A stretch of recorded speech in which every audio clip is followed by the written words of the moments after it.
What is up? I am here shooting another video with Nathan Merz, owner of Columbia Valley Luxury Cars, and we are going to be talking about this 991.1 Porsche 911.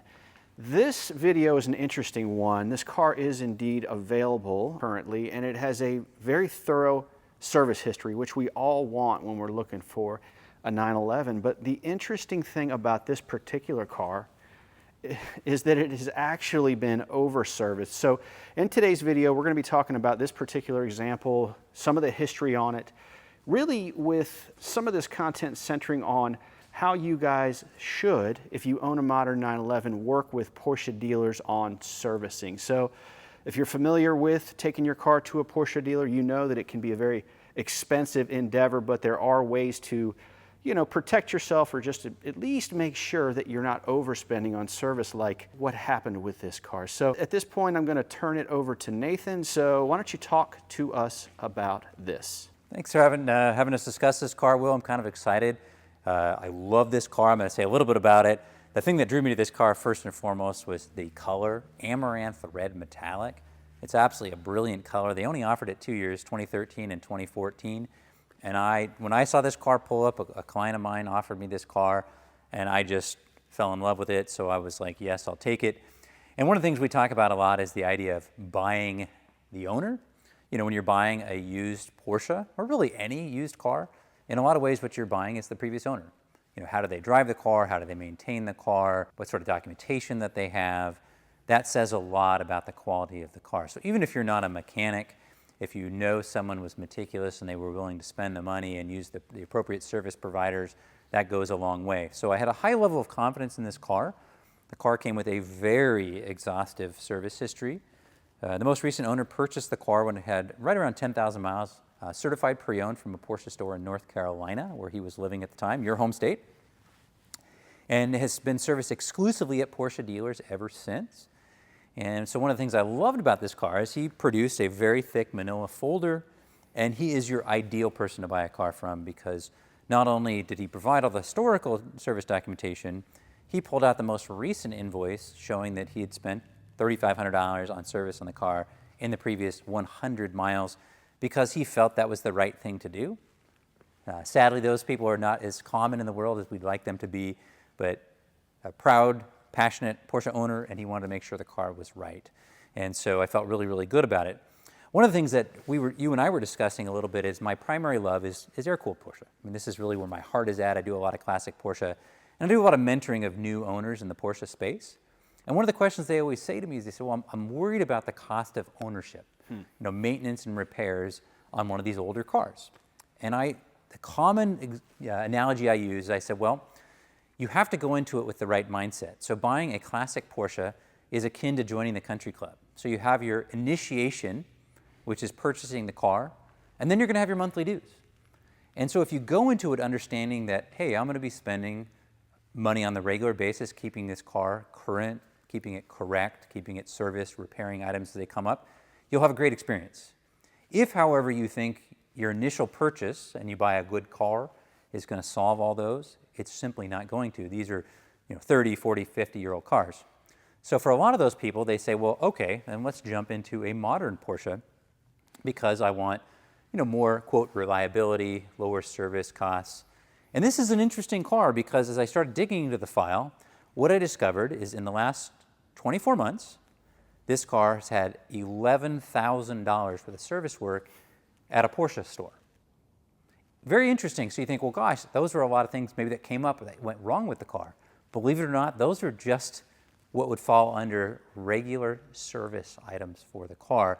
And so it got me thinking, as Will, you and I were discussing this, a lot of people don't realize when you take your car into a repair facility, in this instance it was a Porsche dealer, that yes, ideally what they're going to do is they're going to service your car, they're going to take good care of it, they're going to take good care of you as a customer, that's ideal. But they're also here to make and run a business. Now, full disclosure, I run a business. I make a living buying and selling Porsches, so I do not begrudge anybody for being profitable in this space. But what I want to talk is, how do you be a good consumer so that you can keep your ownership costs reasonable on these cars? Well, the first thing you want to do is you want to understand, what does Porsche tell you your car needs from a maintenance standpoint? And your single biggest resource for that is your maintenance guide, which comes in the owner's packet. And it will tell you, this is what the Porsche engineers thought your car needed from a service perspective, how often and when. A lot of people say to me, oh, the factory always wants you to under-service the car. That's simply not true. You got to remember, for the first 4 years, or sometimes 6 years if it's CPO, the factory's on the hook for anything that goes wrong with it. So they want to make sure that you've actually serviced it so you're not damaging and putting more liability on their balance, right? So there's that piece. They also know that service is a very strong profit center for the dealer. So they want to make sure the cars are coming back into the dealer. As well as that gets you in there and you're seeing the new showroom as you're drinking the free coffee and you see, oh man, I want a new 992. It's a great way to get you into the store. So they have every incentive to recommend service. But interestingly enough, if you actually read the maintenance manual in this book, what does Porsche say in 2013 a 991 needed? It says once a year or every 10,000 miles, change the oil and filter. That's the only required service over the course of 1 year for Porsche. When you get to year 2 or 20,000 miles, oil and filter, brake fluid flush, and I think the cabin air filter. That's the 20,000 mile service. The 30,000 mile service, or the 3-year service, is that 10,000 mile service again, so just oil and filter. And at year 4, that one gets a little bit more involved. It includes spark plugs, oil and filter, cabin air filter, air filter. Okay, that is the maintenance program for the car. Now, if you choose, you certainly can service it more frequently than that if you would like. Okay, I'd never carp about someone, but just understand that's not really what's required. And so when I look through the service history of this car, in the last 2 years, this car has gotten a, quote, 10,000 mile service, a, quote, 20,000 mile service, and a 40,000 mile service over a 2-year period of time. It's had an alignment, it's had 3 details, it's had a set of tires. Okay, so it's had a lot of great work done, but this also made it a pretty expensive endeavor. Over 2 years and 4,000 miles of use, around $11,000. So the thought that you would have a late model Porsche and it would cost you less to own and operate than an air-cooled Porsche may be a little bit of a misnomer. However, I would argue if you were a smart consumer, you could reduce those costs significantly. And that's, don't simply take what they recommend. And Nathan, let's talk a little bit about the service advisor as well, because I think a lot of people perhaps misunderstand that role. Absolutely. So this isn't always the case, but on the vast majority of cases, a service advisor role is a commissioned sales position. So their job is to drive revenue for the store. Now again, this is not a video to say they're bad. No, they serve an important role. They're the face of the organization. They're the person who greets you. They schedule your appointment. They make sure your car gets through the queue. So they serve a very important role. There's no problem with that. However, you just have to understand, just as if you're walking into the new car side of a dealership, or even walking into my store as an example, I have a little bit of an agenda. I want to sell you something, right? And so if the service advisor says, hey, your car needs X, just recognize there's some financial interest on their behalf to do so. Again, not a problem. And then you should probably just decide, okay, is that something I really want to do? And I can compare that to what Porsche says my car needs, and then you can make a decision. And whatever decision you make is totally fine, but understand oftentimes you're being pushed a level of service which is well in excess of what the factory recommends. My big mission is I want people to enjoy the ownership experience of having one of these cars. So service cuts both ways. You need to maintain the car at the appropriate level for 2 reasons. One, you want the car to run and function as it should. So proper maintenance is very, very important. So I'm not going to negate that in any way. That's important. And you don't want to have a failure on the road or interrupt one of your fun weekend drives. So that's one side of it. But also part of your ownership is, what's your cost of ownership?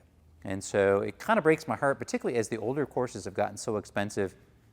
This is becoming a game where only the wealthiest people can play.